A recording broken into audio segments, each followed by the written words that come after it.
અરવલ્લી જિલ્લામાં સ્વામિત્વ યોજના અંતર્ગત પ્રોપર્ટી કાર્ડ કાર્યક્રમ યોજવામાં આવ્યો. રાજ્ય કક્ષાના મંત્રી ભીખુસિંહ પરમારની અધ્યક્ષતામાં યોજવામાં આવેલા કાર્યક્રમમાં સાંસદ શોભનાબેન બારૈયા પણ ખાસ ઉપસ્થિત રહ્યા હતા. અરવલ્લી જિલ્લા કલેક્ટર પ્રશસ્તિ પારીકે પ્રોપર્ટી કાર્ડ અંગે લોકોને માહિતગાર કર્યા હતા.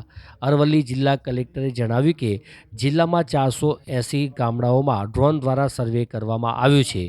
જિલ્લામાં 20,700 જેટલા પ્રોપર્ટી કાર્ડ તૈયાર થઈ ચૂક્યા છે, જે પૈકી 17,400થી વધારે પ્રોપર્ટી કાર્ડનું વિતરણ કરવામાં આવ્યું છે.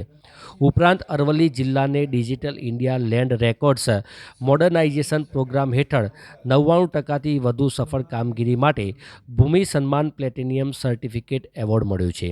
અરવલ્લી જિલ્લા સાંસદ શોભનાબેન બારૈયાએ જણાવ્યું કે લાભાર્થીઓ લોન મેળવવા આ પ્રોપર્ટી કાર્ડનો ઉપયોગ સરળતાથી કરી શકશે. આજે સ્વામિત્વ યોજના અંતર્ગત પ્રોપર્ટી કાર્ડ વિતરણનો કાર્યક્રમ રાખવામાં આવે છે.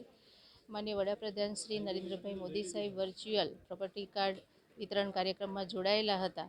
સૌને અહીંયા અરવલ્લી જિલ્લામાં પ્રોપર્ટી કાર્ડનું જે વિતરણ કરવામાં આવ્યું છે, સૌને તો પહેલાં અભિનંદન આપું છું કે એમણે આ સર્વેમાં યોગ્ય રીતે એમને સાથ સહકાર આપી અને જે ડિજિટલાઇઝેશન થયું સર્વેક્ષણમાં એમનો સાથ આપી અને સર્વેક્ષણ થયું અને એમને પ્રોપર્ટી કાર્ડ મળ્યું.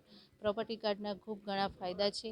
એમને પ્રોપર્ટી કાર્ડથી લોન લેવામાં સરળતા રહેશે અને સૌ જે પ્રોપર્ટી કાર્ડ ધારકો છે એમની હૃદયના અભિનંદન. મોડાસા આંબેડકર હોલ ખાતે યોજવામાં આવેલા કાર્યક્રમમાં ધારાસભ્ય ધવલસિંહ ઝાલા, મોડાસા નગરપાલિકાના પ્રમુખ નીરજ શેઠ, જિલ્લા વિકાસ અધિકારી મોડાસા, પ્રાંત અધિકારી મોડાસા, મામલતદાર સહિતના અધિકારીઓ પદાધિકારીઓ ઉપસ્થિત રહ્યા હતા. ટીમ મેરા ગુજરાત, અરવલ્લી.